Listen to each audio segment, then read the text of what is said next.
तो देखिए वो मौलाना इलियास रहमतुल्लाह अलैह जो थे वो रहमतुल्लाह अलैह कैसे बने। तो देखिए उन्होंने सबसे पहले जमात का काम शुरू किया और वो एक दिन की जमात रखते थे, यानी कि सुबह से शाम तक। तो जो उस वक्त मेवात से, हरियाणा से या दिल्ली के आसपास से जो गरीब गुरबा मजदूर लोग आते थे, तो उनको बिठा करके वो बैठ जाते थे और उन्हें पकड़ के लाते थे कि भाइयों आप मेरी बात सुनिए। तो शुरू में लोगों को समझ में नहीं आती थी, लेकिन जब उनके समझ में आने लगी तो उन्होंने कहा कि जी हमारा एक मसला है।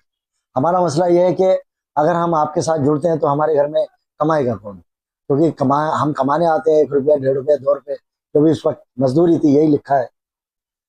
तो फिर शाम को हमारे बच्चे क्या खाएंगे। तो मौलाना इलियास रहमतुल्लाह साहब ने कहा कि वो जिम्मेदारी मेरी है। अगर मैं आपको दीन सिखा रहा हूँ और आप पूरे दिन मेरे पास में है, तो उसका जो हर्जाना मैं दूंगा।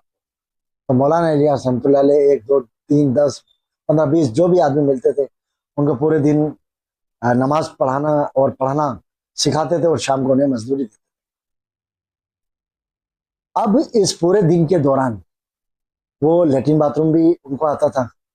तो जैसे पहले जुड़े एक दिन के लिए, फिर 2 दिन के लिए, क्योंकि अल्लाह ने बरकत रखी है इस काम में। तो अल्लाह का काम कर रहे हैं, निज़ाम तो अल्लाह चलाता है, अल्लाह ने उनकी मदद की। तो जैसे जो वो लोग थे, मजदूर थे, वो एक दिन के लिए, 2 दिन के लिए रात को भी रुकते थे कभी कभी। तो अब वो क्या करते थे, क्योंकि जंगल का इलाका था, वहां डर भी लगता था, तो उन्होंने मौलाना इलियास रहमतुल्लाह अलैह साहब ने फरमाया कि आप जो है इधर ही, हमने कच्ची लेटरिन बनाई हुई, आप इधर लेटरिन करें और यहीं फारिग होके अपना पखाने से और छोटे बड़े पखाने से अपना इधर ही फारिग हो, इधर ही रहे, किसी तरह की अजियत में ना आए।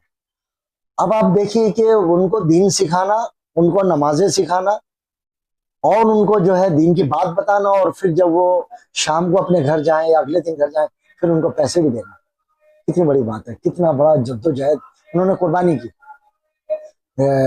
देखिए किताब में यहाँ तक लिखा है कि जब मौलाना इलियास रहमतुल्लाह अलैह साहब ने शादी की, तो शादी की पहली रात को ही, क्योंकि उनकी दुल्हन बड़े मालदार घर से थी, तो पहली रात को देखा कि वो पूरी जेवर से लदी हुई हैं, तो उन्होंने उसी रात कह दिया कि बेगम, इन जेवरों की और इन जो जेवर हैं, इनकी जरूरत गरीब गुरबा जो सीरिया के अंदर है उनको इसकी, या गरीब जो है